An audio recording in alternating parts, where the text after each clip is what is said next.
علی بھی اگلا سوال ہے، بعض لوگ گھریلو استعمال کی گیس اور بجلی کو اپنے کاروبار کے لیے استعمال کرتے ہیں، جبکہ گیس اور بجلی کا کمرشل اور ڈومیسٹک ریٹ الگ الگ ہے، ایسا کرنا کہاں تک درست ہوگا؟ حرام ہے جی، دھوکہ ہے، غرر ہے، لوگوں کے مال کے اوپر ڈاکہ مارنا ہے۔ کئی لوگ میں نے دیکھا ہے وہ جناب بجلی چوری کرتے ہیں، وہ کہتے ہیں نہیں ہم چوری اس لیے کر رہے ہیں کہ آپ دیکھیں ہمارے تو بجلی کے بلوں کے اندر اتنے پرسنٹ آلریڈی چوری کا ٹیکس گورنمنٹ نے ہمارے اوپر ڈالا ہوتا ہے، تو ہم جو ہیں وہ اتنا بیچ میں سے کاٹ لیتے ہیں۔ سر وہ آپ اتنا نہیں کاٹ رہے ہیں، آپ جب یہ بجلی چوری کرتے ہیں تو وہ آپ کے پورے شہر کے اوپر ڈیوائیڈ ہوتی ہے، لاکھوں لوگوں سے آپ کو قیامت والے دن معاف کروانا پڑے گا جن کا آپ نے حق غصب کیا ہے۔ ہم یہ اکثر سٹریٹ لائٹس جلی ہوئی دیکھتے ہیں، ہم بڑے خوش ہو رہے ہوتے ہیں کہ گورنمنٹ نے جلائی ہوئی ہیں، وہ سر آپ کے پیسوں سے جلائی ہوئی ہوتی ہیں، بلکہ یہ دن کے وقت بھی جل رہی ہو تو آپ کو بند کروانی چاہیے، کیونکہ وہ پورے شہر کے بل کے اوپر ڈیوائیڈ ہوتا ہے، گورنمنٹ نے اپنی جیب سے تو نہیں دینا۔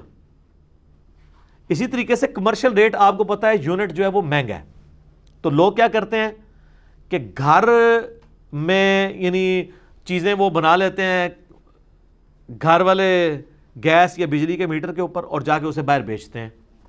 جب آپ باہر بیچ رہے ہیں تو باہر پھر آپ جب چیز بیچتے ہیں تو آپ پھر یہ کیا کریں کہ آپ یہ کہیں چونکہ میں نے گھریلو میٹر کے اوپر بنائی ہے لہٰذا سموسہ جو 15 روپے کا نا میں 12 روپے کا دوں گا اسی سائز کا، چونکہ میری لاگت کم ہے۔ اللہ کے فضل سے اتنے تو نیک کوئی نہیں ہے، آپ اوسطا آپ 20 کا کر کے بیچ رہے ہو، پھر آپ کو یہ بھی کرنا پڑے گا نا۔ تو چونکہ حکومت نے اسے ڈکلیئر کیا، اور اس وجہ سے نہیں کہ حکومت نے کیا، اس کی وجہ سے باقی لوگوں کا نقصان ہو رہا ہے۔ اب جو بندہ کمرشل یونٹ کے اوپر سموسہ تل رہا ہے اس کو پڑ رہا ہے 8 روپے کا، آپ کو پڑ رہا ہے 6 روپے کا، دونوں کو بیچنے کی اجازت ہے 15 روپے کی، تو آپ تو پھر زیادتی کر رہے ہیں نا، اس کے ساتھ مارکیٹ میں زیادتی ہو رہی ہے۔ تو آپ کو کمرشل یونٹ والی چیزوں کے اوپر کمرشل بل دینا ہوگا اگر آپ کمرشل کام کر رہے ہیں۔ گھر کے لیے پکوڑے سموسے تل رہے ہیں یا باقی کام کر رہے ہیں تو آپ ضرور کریں، یہ تو چوری کے اندر شمار ہوگا، یہ ٹیکس چوری میں بھی اس اعتبار سے آ جائے گا۔ اور ٹیکسز کے حوالے سے بھی یاد رکھیے گا، لوگ کہتے ہیں جی ہماری گورنمنٹ ہمیں کیا دے رہی ہے، یورپ اور امریکہ والی حکومتیں اگر یہاں پہ ہوں تو ہم بڑے شوق سے ٹیکس دیں گے۔ سر آپ کی جو ہے نا تربیت میں ہی کہیں یہ چیز نہیں ہے کہ آپ ٹیکس دیں گے، اتنے آپ نیک نہ بنیں۔ اور یہ کہنا کہ جی ہم یہاں پہ ٹیکس نہیں گورنمنٹ کو دیں گے اور ٹیکس جو ہے وہ گورنمنٹ ہمیں کچھ دے نہیں رہی، سر گورنمنٹ آپ کو بہت کچھ دے رہی ہے۔ سب سے بڑی آپ کو یہ پروٹیکشن دے رہی ہے کہ آپ کے ملک میں جوڈیشری کا نظام ہے، بنانا ریپبلکس نہیں ہے۔ آپ نے بینک میں پیسہ رکھا ہوا ہے، کوئی آ کے آپ سے چھینتا ہے؟ کسی کے گھر ڈاکہ پڑ جائے علیحدہ بات ہے، ویسے تو کوئی نہیں ہے، ورنہ تو جتنے بیچارے دکاندار بیٹھے ہیں روزانہ ان کو لوگ ڈاکے مار کے لے جائیں۔ یہ جو آپ لاکھوں روپیہ لوگوں سے ہتھیار رہے ہیں آئس کریم کی شاپس کے اوپر، مٹھائیوں کی شاپس کے اوپر، الیکٹرانک کی شاپس کے اوپر، لوگوں کو 10 روپے کی چیز 100 روپے کی بیچ کے جو اپنی تجوریاں بھر رہے ہیں اور بڑے بڑے بڑے سکون سے بیٹھے ہوئے ہیں، کوئی ڈاکو آپ کی دکان میں نہیں گھستے، یہ کیوں ہے؟ اس لیے کہ بنانا ریپبلکس نہیں ہے، یہاں پہ جوڈیشری کا نظام ہے، پولیس کا نظام ہے۔ آج پولیس اور جوڈیشری ہٹا دینا، مجھے آپ کاروبار کر کے بتائیں پاکستان میں، تو سر یہ آپ بینیفٹ لے رہے ہیں گورنمنٹ سے، اس کے اگینسٹ آپ کو ٹیکس دینا ہے، اسی کا تو آپ نے ٹیکس دینا ہے۔ آپ گاڑی چلا کے اپنی دکان تک آتے ہیں جس روڈ کے اوپر، وہ آپ کے باپ نے بنوائی ہے، گورنمنٹ نے بنوائی ہے، اور وہ گورنمنٹ نے کوئی زمین سے خزانہ دریافت نہیں کیا، وہ آپ کے ٹیکسز کے پیسوں سے۔ اور اگر میرے ٹیکسز کے پیسے سے وہ روڈ بنی ہوئی ہے تو میں تو آپ کو اجازت نہیں دوں گا کہ آپ، یہ تو حقوق العباد کا مسئلہ ہے کہ آپ ٹیکس نہ دیں اور آپ اس روڈ سے گزریں جو میرے پیسوں سے بنی ہے، آپ اس پل سے جو ہے وہ کراسنگ کریں جو میرے ٹیکسز بنی ہے، اور آپ پل کے اوپر جو ہے وہ پیسے دینے کے لیے تیار نہیں ہوں گے اپنا سرکاری کارڈ دکھا کے یا اپنے آپ کو کسی جو ہے وہ حساس ادارے کے ساتھ منسوب کر کے تو آپ پیسے بچانے کی کوشش کریں، تو میں تو قیامت الدین آپ کا گریبان پکڑوں گا۔ تو آپ اس ملک سے کما رہے ہیں، اس ملک کو دیں بھی، یہ بہانے چھوڑ دیں کہ جی ہمیں فیسلٹی نہیں ملی، فیسلٹی تو لے رہے ہیں آپ ایک دن کاروبار نہیں کر سکتے اگر جوڈیشری اور پولیس کا نظام یہاں سے فوج کا نظام ختم ہو جائے۔ تو یہ جوڈیشری، پولیس، فوج اور اداروں کی جو تنخواہیں ہیں وہ آپ کے ٹیکسز میں سے تو جانی ہے نا، تو آپ کو ٹیکس دیں گے نا، یہ تو نہیں کہ میرے ٹیکس سے پولیس اور جوڈیشری اور فوج کی اور ایجنسیز کی تنخواہیں جا رہی ہیں اور کاروبار آپ کروڑوں کا کر رہے ہیں، تو میں آپ کا گریبان قیامت دن پکڑوں گا نا، یہ کروڑوں عوام پکڑے گی۔ ہمارے اس جہلم شہر کے اندر ایک ایک دکان ایسی ہے جو میرے اعتبار سے روزانہ کا ان کا لاکھوں کا ٹیکس بنتا ہے، روزانہ کا۔ جتنی وہ کمائی کر رہے ہیں. سیلز ٹیکس کی بات کر رہا ہوں, انکم ٹیکس نہیں. وہ تو پھر اور اس میں ایڈ ہو جائے گا. نہیں دے رہے. آپ کسی ادھر بڑے بڑے ہوٹلوں میں جائیں, بڑی بڑی دکانوں میں, آج تک آپ کو پکا بل کسی نے بنا کے دیا؟ ایک بیکری ہمارے جہلم شہر میں ایسی بیکریاں بھی ہیں جو 1 ملین کی سیل روزانہ کر رہی ہیں, اور پرچیوں کے اوپر, جن پہ نہ کوئی, ظاہر ہے وہ پرچی ہوگی تو اس کا آڈٹ نہیں ہو سکتا. اب جا کے ٹیکس والے جو ہے آگے جب چیک کریں گے تو وہ کیسے ان کو بتائیں گے؟ وہ کوئی بتائے گا کہ میں 1 ملین کی سیل کی ہے اور اس میں سے آپ جناب جو ہے وہ 1 لاکھ روپیہ گورنمنٹ کا ٹیکس بنتا ہے؟ وہ کہیں گے ہماری تو بکری کو نہیں ہوتی, 10,000 کی بکری کی ہے, حالانکہ دکان کا کرایہ لاکھ روپے ہوگا. جھوٹ بولیں گے. اور پھر وہ ٹیکس والے بھی ساتھ ملے ہوئے ہوتے ہیں, وہ کہتے ہیں سر, وہ بھی اسی شہر کے ہوتے ہیں, کہتے ہیں سر سانو پتہ ہے سب کچھ, پھر سیدھ کریے تو انہوں جی کتنا بنتا ہے؟ وہ کہیں گے جی سال کا آپ کا 15 لاکھ ٹیکس بنتا ہے. ایک چھوٹی سی دکان, بڑی دکانوں کا تو اب آپ دیکھ لیں. تو وہ کہتے ہیں چلے یار ہم پھر اس طرح کرتے ہیں کہ تم 3 لاکھ روپیہ دے دو, 2 لاکھ گورنمنٹ کے کھاتے میں ڈالیں گے, 1 لاکھ ہم اپنی جیب میں. تو آپ حاجی, نمازی, داڑھیوں والے, ماشاءاللہ تسبیح پکڑنے والے اس کو 3 لاکھ روپے دیتے ہیں, اور آپ یہ سمجھتے ہیں کہ آپ بہت نیکی کا کام کر رہے ہیں. ہاں, یہاں پہ جو ہماری انٹرنیشنل جو برانڈز آئی ہوئی ہیں یا بڑی جو ہماری کمپنی ہے, وہ تو ظاہر پکا بل نکلتا ہے, وہ ٹیکس پورا دیتے ہیں. KFC حافظہ اللہ تعالی, میکڈونلڈ دامت برکاتہم عالیہ تو ٹیکس دے رہا ہے, لیکن آپ کی جو یہ اسلام کے نام کے اوپر بیکریاں بنی ہوئی ہیں اور دکانیں بنی ہوئی ہیں اور آپ کی دکانیں بنی ہوئی ہیں, کوئی ٹیکس نہیں دے رہا. ظاہر ہے نہیں. اور لوگ بڑے بھولے بن کے پوچھ رہے ہوتے ہیں نہیں جی وہ تو اس سے تو کمائی ہماری کوئی حرام نہیں ہوتی. کیوں نہیں حرام ہوتی سر؟ کمائی آپ کی حرام ہے. اور جناب ایک چاٹ والے کی اگر آپ روز کی سیل دیکھیں نا, چھوٹی چھوٹی چاٹ کی, لاہور کے اندر تو آپ کو شہزاد بھائی پتہ ہی ہوگا, دودھ پتی والے ایسے ہیں جو لاکھوں کی دیہڑ لگا کے اٹھتے ہیں. اور دودھ پتی میں تو کہیں کچے کاغذ پہ بھی کوئی ریکارڈ نہیں ہوتا, 30-40 روپے کا کپ ہوتا ہے. تو گورنمنٹ کیسے ان کے اوپر ٹیکس لگائے گی؟ ریکارڈ ہی نہیں گورنمنٹ کے پاس. یا تو بچائیں ہم نے 1,000 آج کا کپ بیچا ہے اور ایک کپ جو ہے وہ 40 روپے کا ہے, تو 40,000 روپے کی ہم نے دودھ پتی آج بیچی ہے, تو یہ لیں جی گورنمنٹ کے 2,000 روپے بنتے ہیں یا 3,000 روپے, یہ لے لیں. ان کو موت آ جائے گی. وہ کہتے ہیں نہیں جی وہ جی ہم دیکھیں نا جی, ہم جی صابن کی ٹکیا کے اوپر بھی ٹیکس دے رہے ہیں. سر صابن کی ٹکیا کے اوپر آپ بھی ٹیکس دے رہے ہیں اور میں بھی دے رہا ہوں, آپ کو زیادہ ٹیکس تو نہیں دے رہے. یہ آپ بہانے کو, انڈائریکٹ ٹیکسز تو سب کے لیے برابر ہیں. پٹرول ہونڈا سیوک والا ڈلوائے یا میرے جیسا وہ ایک عام موٹر بائک والا, وہ بھی 1 لیٹر پہ اتنے ہی ٹیکس دے رہا ہے, وہ بھی اتنے ہی دے رہا ہے ٹیکس. ٹیکس تو ہم سارے برابر دے رہے ہیں. یہ بہانے کیوں لیتے ہیں آپ؟ تو یہ لوگ جو کہتے ہیں نا ہمیں گورنمنٹ کچھ دے, کیا دے؟ آپ کو کاروبار کرنے دے رہی ہے آزادی کے ساتھ, اور کیا دے آپ کو؟ پولیس, جوڈیشری, فوج کا نظام ختم کریں, کوئی بندہ ایک دن دکان کھول کے بتائے. یہ سارے سنیارے جو بیٹھے ہوئے اتنی بے فکری کے ساتھ, کروڑوں نہیں, پنڈی اسلام آباد میں ایسی دکانیں بھی ہیں جہاں پہ اربوں کا سونا پڑا ہوا ہے. مالک سکون سے بیٹھا ہوا ہے, ایک باڈی گارڈ باہر بیٹھا ہے, اور وہ باڈی گارڈ کیا کر سکتا ہے؟ 3 گنڈے پہلے اس کو ماریں گے تو سونا لوٹ کے لے جائیں, پوری زندگی بیٹھ کے کھاتے رہیں. اگر آپ کی عدالتیں اور آپ کے پولیس کا نظام نہ ہو تو یہ عدالتیں, پولیس کا نظام, فوج ایجنسیز کا نظام, اس نے جو ہارمونی کریٹ کی ہوئی ہے پورے ملک کے اندر, اس کو بنانا ریپبلک بنانے سے روکا ہوا ہے. تو یہ سارے کا سارا نظام کس پہ چل رہا ہے؟ ٹیکسز پہ. وہ ٹیکس سنیارا تو نہیں دے رہا, میں دے رہا ہوں. تو سر میں کس طرح اجازت دوں گا کہ سنیارا یہاں پہ جو ہے گولڈ سمتھ کاروبار کرے؟ میں تو نہیں چاہوں گا کاروبار کرے وہ, پھر میرا حق ہے. تو یہ میں آپ کو بتا رہا ہوں, جو لیم ایکسکیوزز یہ پیش کرتے ہیں نا ٹیکس بچانے کے, یہ غلط ہے. وہ جو گورنمنٹ ہمیں کچھ دے, وہ گورنمنٹ کیا دے آپ کو؟ اتنا کچھ تو دیا ہوا ہے. ہاں اگر آپ سمجھتے ہیں کچھ حقوق ایسے ہیں جو آپ کو اس کے اگینسٹ ملنے چاہیے, آپ جوڈیشری میں پٹیشن فائل کریں, آپ کو ملیں گے. ایسا نہیں ہے کہ نہیں ملیں گے, لیکن وہ جسٹیفائی بھی ہونے چاہیے. آپ کا جو FBR ہے, وہ اگر آپ کا ایکسیسو ٹیکس ہے وہ ریٹرن بھی کر دیتے ہیں بلوں میں, اگر وہ آلریڈی کٹا ہوا ہے تو آپ کو ریٹرن چیک بھی آ جائے گا. سارا سسٹم بڑا آرگنائز طریقے سے چل رہا ہوتا ہے. تو یہ بہانہ بنا کے ٹیکس کو چوری کرنا یہ بالکل غلط ہے کہ جی ہمیں گورنمنٹ کیا دے رہی ہے. میں نے دیکھا یہاں پہ غریب آدمی, سرکاری ملازم تو ٹیکس دے رہا ہے, چاہے وہ مجبوری سے دے رہا ہے کہ اس کی تنخواہ میں کٹ کے اس کو ملتا ہے, لیکن کاروباری طبقہ جو ہے نا بدماش بنا ہوا ہے, وہ ٹیکس نہیں دے رہا. باقی گورنمنٹ کی بھی یہ ذمہ داری ہے کہ ایک بندے کی اگر منتھلی انکم 30 یا 40 ہزار روپیہ, اس کے اوپر تو آپ ٹیکس نہ لگائیں. بیچارے کی انکم کتنی ہے؟ ہاں, جس کا تھریشولڈ پوائنٹ اوپر جاتا ہے 70 80 یا 1 لاکھ روپے تک, وہ ضرور اس کے اوپر آپ ٹیکس لگائیں. اور لوگوں کے لیے ٹیکس کا سسٹم آسان بنائیں کہ لوگ ٹیکس دے سکیں. یہاں ٹیکس فائل بھروانے کے لیے بھی نا وہ آپ کو 3-4 ہزار روپیہ پے کرنا پڑتا ہے, حالانکہ 2 منٹ لگتے ہیں اس کے. تو گورنمنٹ کیوں نہیں اپنے کارندے بٹھا سکتی ہے؟ ایک محلے میں 1 ہفتے کے لیے بٹھا دے, سارے لوگ خوشی خوشی جمع کروائیں گے مفت آ کے, پیسے نہیں دینے پڑیں گے. باقی فیسلٹی سارے لے رہے ہیں, یہ آپ رہنے دیں.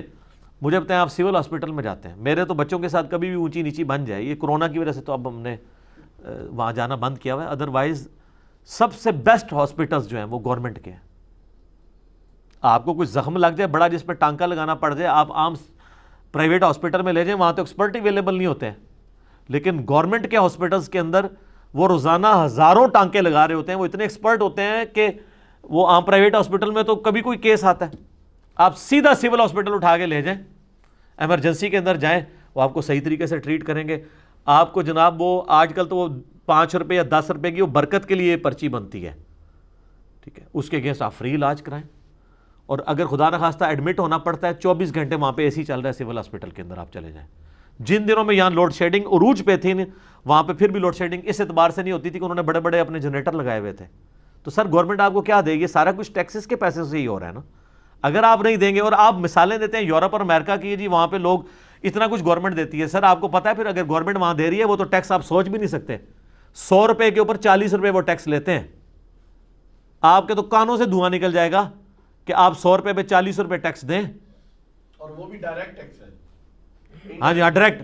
اب تو وہ بلکہ تنخواہ پہلے بینک میں جمع ہوتی ہے کٹوتی ہو کے, تو یہ باہر کی مثالیں دینے بھی آپ چھوڑ دیں, ٹھیک ہے نا. یہ اسی طریقے سے ہے کہ میری بچیوں کے ہاتھ ایک بار پیلے ہو جائیں, میں مسجد میں بیٹھا رہوں گا پڑھنا, پھر بھی تو کو نہیں مسجد ایک گل نہیں نے خالی انج نہیں ہوتا. پوتڑیاں دے بگڑے ہوئے کدے نہیں چینج ہوتے, یعنی پیمپرز کی عمر کے بگڑے ہوئے لوگ بڑھاپے میں جا کے کوئی شریف نہیں ہو جاتے الا ماشاء اللہ, ٹھیک ہے. یہ باتیں کرنی آسان ہے. تو یہ بعض اوقات میرے ذہن میں یہ چیز آتا تھا, میں نے اپنی بھائیوں سے بھی ڈسکس کی تھی کہ میں ٹیکسز کے حوالے سے ضرور بولوں گا کہ لوگوں کو ابھارا جائے کہ ٹیکسز دیں. سرکاری ملازمین تو ویسے بیچارے مجبوری میں دے رہے ہیں, پکے بل بنوائیں. پکے بل بنوانے کے اوپر ان کو یہ بھی ہوتا ہے نا کہ جی وہ تھوڑا سا ٹیکس جو ہے وہ خریدنے والے کے اوپر بھی پڑ جاتا ہے, لیکن وہ آپ پہ بہت تھوڑا پڑتا ہے. اگر پکا بل ہوگا آپ تو تھوڑا ٹیکس دیں گے, لیکن گورنمنٹ کو اس کے اگینسٹ بہت زیادہ ملنے والا ہے جو ادھر سے ملنا ہے. اب آپ اپنا تھوڑا سا ٹیکس بچانے کے پیچھے جو ہے نا وہ ان کو اکاموڈیٹ کر لیتے ہیں. تو اگر ٹیکس ایک بڑے سٹی سے بھی اچھا کلیکٹ ہو جائے پاکستان میں, میں کہتا ہوں کراچی اور لاہور کا اگر ٹیکس اکٹھا ہو جائے, پورے پاکستان میں کہیں سے بھی نہ ہو, ایمانداری کے ساتھ, آپ کی اکانومی جو ہر دفعہ جو ہے وہ آپ کا ہر پرائم منسٹر جو ہے وہ IMF سے بھیک مانگنے کے لیے نکل پڑتا ہے, یہ آپ کو ضرورت نہیں پڑے گی. لیکن اگر ٹیکس اکٹھے نہیں ہوں گے, ہمیں تو یہ اس وقت کی موجودہ حکومت سے بڑی امید تھی, کیونکہ ہمارے پرائم منسٹر صاحب جس طریقے سے کنٹینر کے اوپر تقریریں کرتے تھے, ہم تو کہتے تھے انشاءاللہ ہمارے جب پرائم منسٹر صاحب آئیں گے تو وہ انشاءاللہ چوروں کو ٹانگ دیں گے, یہ کر دیں گے, وہ کر دیں گے. تو وہ تو میں تو سمجھتا ہوں کہ اب پاکستانی امید کبھی کسی شخص کے ساتھ پاکستانی قوم کوئی امید نہیں لگائے گی. یہ جو کچھ ہمیں اب بھگتنا پڑ رہا ہے, PTA والوں کو برا لگے گا, لیکن آپ کو برا نہیں لگنا چاہیے. ہم پرائم منسٹر کو آن کرتے ہیں, ہم یہ امید کرتے ہیں کہ جس عمران خان کو ہم نے کنٹینر پہ جن باتوں کے ساتھ دیکھا تھا, آج وہ ان باتوں کو ایگزیکیوٹ کرے. ہمیں وہ بہانے نہ لگائے جو پرانے حکمران لگاتے تھے, کیونکہ وہ تو تھے سارے چور چکے. آپ ہیں فرشتے, فرشتوں سے تو ہم چور چکوں والی بات کو نہیں ایکسپیکٹ کرتے نا. ان کی مثال دینا بالکل غلط ہے. ہم اگر آپ کو ان کے برابر سمجھ رہے ہوتے تو آپ سے گلہ شکوہ بھی نہ کرتے, یا آپ کلیئر کٹ کہہ دیں کہ بھئی ہم بھی پاکستانی ہیں وہ بھی پاکستانی ہیں, ہمیں کوئی فرق نہیں ہے, ہم آپ سے کہنا بھی چھوڑ دیں گے. آپ عزت جو ہے فرشتوں والی اویل کریں اور کام آپ کریں شیاطین والے, تو پھر ہم آپ کو وہ پھر ڈیو رسپیکٹ تو نہیں دے سکتے. ہم نے آپ سے امید اسی لیے لگائی تھی کہ تحریک انصاف تھا, جوڈیشری کو آزاد کرتے, ٹیکس کلیکٹ ہوتے, اپنے ساتھ کے وزراء کو دیکھتے کہ وہ کیا کر رہے ہیں. ایک چینی کی رپورٹ نہیں آپ سے فائنل ہو سکی, اور کہاں سے کہاں تک معاملہ چلے گئے. بل ہم بھی ابھی بھی پیسمسٹک نہیں بنتے, آپٹیمسٹک ہی ہیں کہ ہو سکتا ہے کوئی آخری اوور میں ہی 6 چھکے لگ جائیں. وہ کہتے ہیں نا جناب دیکھیں نا جوید میاں نے بھی تو آخری بال چھکا لایا سی نا. ہو سکتا ہے ہمارے پرائم منسٹر صاحب آخری 1 سال میں اتنا ایک کام کر دیں کہ 70 سال کا کام کور ہو جائے. معجزہ ہوتے دیر تو نہیں لگتی نا, تو آپٹیمسٹک رہنا چاہیے. باقی نظر تو نہیں آ رہا, لیکن یہ ہے کہ امید پہ دنیا قائم ہے. تو ٹیکس کلیکشن کے اعتبار سے اس گورنمنٹ نے تھوڑی کوشش کی ہے, تو آپ دیکھیں کہ کس طرح گنڈے بن کے تاجر باہر آ گئے تھے. ٹھیک ہے, اور جا کے انہوں نے آرمی چیف سے بھی میٹنگ کی, یہ سب کچھ کی, تو پرائم منسٹر صاحب پیچھے ہٹ گئے. تو اگر یہ پیچھے ہٹنے سے بہتر یہ کہ میں اگر ان کی جگہ ہوتا, خدا نہ خواستہ اللہ نہ کرے کبھی ایسا ہو, تو میں اس پوسٹ سے ہی الگ ہو جاتا. کیونکہ جب میں انصاف نہیں دے سکتا نا, تو میں نے اپنی آخرت برباد نہیں کرنی. صحیح مسلم کی حدیث ہے کہ بدترین گڈریا حکمران ہے جو کسی قوم کا حکمران ہو. وہ جنت میں داخل نہیں ہوگا اگر وہ اپنے حقوق کو پورا نہیں کرتا. بخاری مسلم میں حدیث ہے, تم میں سے ہر شخص اکاؤنٹیبل ہے, مسئول ہے, اور اس سے اس کی رعیت کے بارے میں پوچھا جائے گا. ایک پھر آپ علیہ السلام نے اس کو ایلیبریٹ کیا, ایک حکمران اپنی رعایا کا مسئول ہے, ایک خاوند اپنی بیوی بچوں کا مسئول ہے, ایک بیوی جو ہے وہ اپنے خاوند کے مال, اس کی عزت اور اس کے بچوں کی پرورش کی مسئول ہے, وہ اکاؤنٹیبل ہوگی. یہ صرف ٹائٹل لگوانا ہوتا ہے سر. اسی تو آپ دیکھیں صحابہ تابعین تبع تابعین تو حکمرانی سے دور بھاگا کرتے تھے کہ نہیں بھئی اکاؤنٹیبلٹی کرنی پڑے گی. مولا علی کو آپ دیکھ لیں, مولا علی کو جب یہ مجبوراً خلافت سنبھالنی پڑی, وہ تو نہیں لے رہے تھے. وہ کہتے تھے اب کام آل امیہ کے گورنروں نے بگاڑ دیا, اب یہ سارا میرے گھاٹے فٹ کرو گے. تو انہوں نے کہا نہیں, آپ کے سوا تو اب کوئی بچا نہیں ہے سسٹم کو سنبھالنے والا. تو ان کا میں تو گوشہ نشینی اختیار کروں گا, اور اگر میں حکومت اختیار کروں گا تو پھر انصاف ہوگا. یہ حضرت علی کا قول ہے, یا گوشہ نشینی یا انصاف. انہوں نے کہا سر انصاف کرے, گوشہ نشینی آپ کو کرنے کی ضرورت ہے. انہوں نے کہا انصاف تو پھر آپ کو ہضم نہیں ہوگا. انہوں نے کہا نہیں کریں گے. تو انہوں نے کہا ٹھیک ہے, بیعت اوپنلی ہوئی اور مسجد نبوی میں ہوئی. یہ پہلی بیعت تھی جو اوپنلی پبلکلی ہوئی, اور کتنے دن کنسنسس کے بعد حضرت علی نے کہا ٹھیک ہے, میں اب بھی مجھے خلیفہ مانتے ہو, کسی نے اختلاف کرنا ہے ابھی کر لو. حضرت طلحہ زبیر نے بھی بیعت کر لی, بعد میں جمل کے لیے وہاں چلے گئے, وہ ایک تلخ داستان ہے. حضرت علی نے پہلا ایگزیکٹو آرڈر یہ جاری کیا کہ حضرت عثمان کے سارے گورنر معزول, اور اصحاب بدر, اصحاب احد جو سینئر صحابہ ہیں جن کی کریڈیبلٹی میں کسی کو شک نہیں ہے, اور یہ نہیں کہ انکمپیٹنٹ, کمپیٹنٹ لوگ. اس زمانے میں لوگ حرفان مولا ہوا کرتے تھے. ظاہر حضور کے ساتھ جن لوگوں کی تربیت ہوئی ہے وہ ہر محاذ کے اوپر رہے ہیں, ان لوگوں کو گورنر بنانا. انہوں نے پہلے ہی بم پاٹ چڑھا. عبداللہ ابن عباس آ کے حضرت علی کو سمجھا رہے ہیں کہ معاویہ کو معزول نہ کریں, باقیوں کا تو مجھے نہیں پتا, لیکن یہ نہیں اٹے گا. انہوں نے کہا نہیں, پھر گوشہ نشینی نہیں تو انصاف ہوگا. حضرت علی نے نہیں کمپرومائز کیا. کمپرومائز پھر اس میں نہیں ہوگا. انصاف کے معاملے میں آپ نے اگر حکومت سنبھالی ہے, پھر آپ نے نہیں دیکھنا کہ جی مجھے وہ نادیدہ قوتیں روک رہی ہیں کرنے سے, کچھ اعلیٰ حلقے ہیں جن کی وجہ سے میں نہیں کرتا. پھر آپ نے دیکھنا, فارغ کریں. سر پرائم منسٹر کے آگے کس کی چلتی ہے؟ ہمارے ملک میں تو ویسے ایسے لگتا ہے نا, ادروائز ہمارے ملک کے اندر اگر قانون کو آپ دیکھیں, پرائم منسٹر کو ڈیسیژن کرے نا, کوئی کچھ نہیں کر سکتا.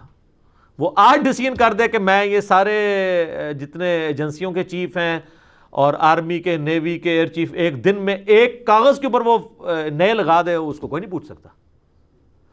جا کے سپریم کورٹ میں آپ پٹیشن دائر کرتے ہیں, سپریم کورٹ کہے گی یہ جورسڈکشن ہے پرائم منسٹر کی. اس لیے دیکھ لینا جہاں پرائم منسٹر صاحب کر رہے ہیں نا, نیب چڑھائی ہوئی ہے نا انہوں نے, وہاں سارے ادارے ان کی منتیں مار رہے ہیں کہ خدا کے لیے رحم کھائیں اپوزیشن کے اوپر, لیکن نہیں مان رہے. تو اپنا وہ آپ دیکھ رہے ہیں اپنی پاور ایگزیکیوٹ کر رہے ہیں. وہاں سارے ادارے بے بس ہو چکے ہیں پرائم منسٹر کے سامنے. نیب کے معاملے میں وہ انہوں نے اپنے مخالفین پہ چڑھائی ہوئی ہے. ایون پہلے چیئرمین نیب کو قابو کیا. دیکھیں جو کام ہم نے کرنا ہوتا ہے ہم کس طریقے سے کرتے ہیں, اور وہاں پہ ہمیں پھر کوئی بھی نہیں روک سکتا. کو روک کے بتایا پرائم منسٹر کو, جس کو چاہتے ہیں وہ اکاؤنٹیبلٹی کے اوپر, میں نہیں کہتا اکاؤنٹیبلٹی کے نام کے اوپر, ٹھیک ہے سب کے لیے برابر معاملہ ہونا چاہیے, وہ کر رہے ہیں, اور وہاں وہ کسی کی نہیں سن رہے. اس کا مطلب ہے پرائم منسٹر بڑی تگڑی پوسٹ کے اوپر ہے, وہ باقی کام بھی کر سکتا ہے. یہ نہیں ہے کہ ایک جگہ کمپرومائز کر جائے, دوسری جگہ جہاں اس کی اپنی ایگو کی باری آتی ہے وہ وہاں پہ کرے. اور میں کہتا ہوں کہ اس وقت جو ہمارا پرائم منسٹر ہے نا, یہ وہ پرائم منسٹر ہے جس کو پاکستان کے 60% جو ینگ جنریشن ہے وہ ایک رول ماڈل کے طور پہ دیکھتی ہے. میں کہتا ہوں یہ اگر دلیری دکھائیں تو عوام ان کے ساتھ کھڑی ہوگی. حقیقت بات ہے. یہ اپنے آپ کو انڈر ایسٹیمیٹ کر رہے ہیں. تو میری امید ہے ان باتوں سے کہ انشاءاللہ وہ اپنے آپ کو انڈر ایسٹیمیٹ نہیں کریں گے اور یہ ٹیکس کا نظام جو ہے نا اس کو بحال کریں گے انشاءاللہ. ٹھیک ہوگا جی.